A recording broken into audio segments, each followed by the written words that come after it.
it's Mr. Toll here to talk to you about your science. So we're either revising for an AQA Combined Science Trilogy exam, that's 8464, that's if you're doing double science, or the triple sciences, 8461, 2 and 3. So let's have a little think about how the course is structured and how we can prepare for it. So in each of your exams, whether you're doing triple or combined science, you're going to sit 6 exams. They're an hour and 15 minutes in combined science, whereas an hour and 45 in triple science to account for that extra content.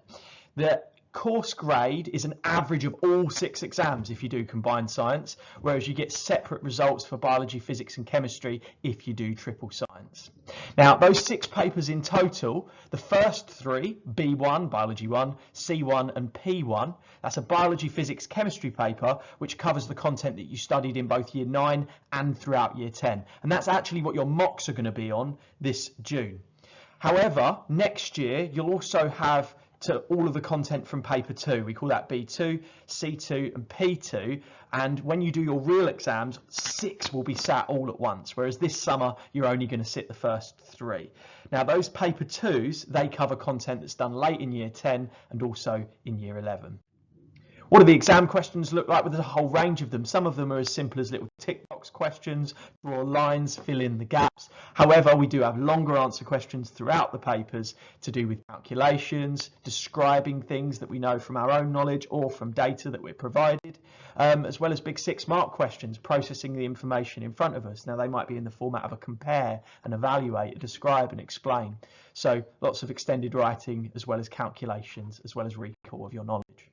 There's also a big round of questions, about 15% in total, on required practicals. It's important that you know your required practicals and which one might come up on each paper, which is where these posters that we've given you in person will be really handy, because these posters not only tell you what content is on those paper 1s, the first 3 here, there's the content, but they also tell you which required practicals are on them. And as you can see, there's the dates of this year's year 11 exams on there, so you can see approximately when you get into year 11 how those papers will be laid out between May and June.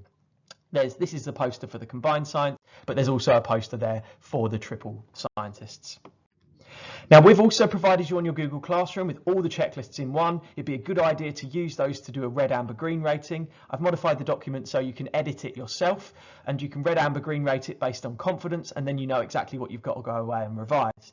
Now, we've also given you these bespoke revision guides, as well as their mark schemes on Google Classroom. We make these ourselves here at Greensward, and what they've got is all of the content with common questions that do come up and model answers in the mark scheme, as well as all the required practicals, which are detailed by that RP code for required practical. Separate books for biology, chemistry and physics. You'd be a fool to not try and finish these before the mocks this summer.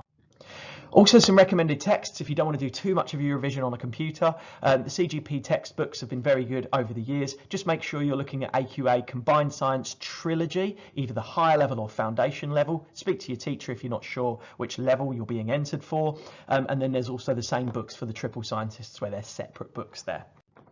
We'd recommend that you use your Spark Science in order to revise. What we've done is curated the curriculum so that it consolidates past information from year 9 and year 10 all throughout the year. So that will mean that you're constantly revising simply by doing your weekly homework. But there's also the flashcards, which show you questions that you're weaker at in order for you to get better at them, and it remembers this, and then over time it keeps recalling those to help you not forget it. So really good flashcards on there, using what we call the Lightner method of using a flashcard. We've also got YouTube. We've given you some links to the Malmsbury education science videos. These are a bunch of experienced science teachers demonstrating how the required practicals are carried out and how to process the data. These are really good watches, and then what you could do is go back to the bespoke revision guides and attempt the practice questions that we've provided you with on those required practicals, then check your mark schemes to ensure your understanding. Really good way to prepare for those required practicals. My Physics and Maths Tutor, very popular website with students. If you click on the GCSE link, you'll find links to the AQA courses, and what you'll find on there is there's the revision notes, there's exam practice questions by topic, and there's also a whole bunch of flashcards that you could print off by topic as well.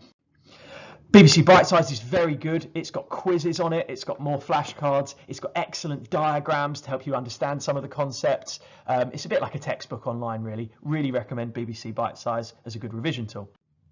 Revision Science is simply a repository of past papers.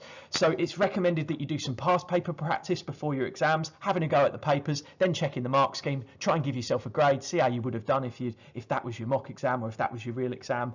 Worth doing at least one biology, one physics, one chemistry before the exams, and these are all just previous year's past papers. The more of these you do, the better you'll perform.